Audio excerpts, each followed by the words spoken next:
So hello guys, এখন আপনাদের zoom খেত ঘুরে দেখাবো। প্রায় আমি 2 মাস আগে শহরে চলে গেছিল। তখন ধানে চারা ছোট ছোট ছিল আর কি। পাহাড়িদের যাদের জমি নেই তারা সচরাচর জুম চাষ করে থাকে। অনেক সময় যারা গাছের বাগান বিক্রি করে, তারপরে নতুন চারা রোপণ করার পাশাপাশি সেখানে ধান চাষ করা হয়, যাতে ধানও পাওয়া যায়, তারপর আর চারাও বড় হয়। এমনিতে ধান চাষ করলে চারার মধ্যে কোনো আগাছা পরিষ্কার করতে হয় না, এমনিতে সাফ থাকে।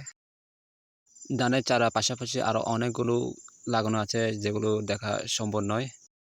এমনিতে মোবাইল ক্যামেরাও ভালো না, দেখালে ভালোভাবে দেখাবে না।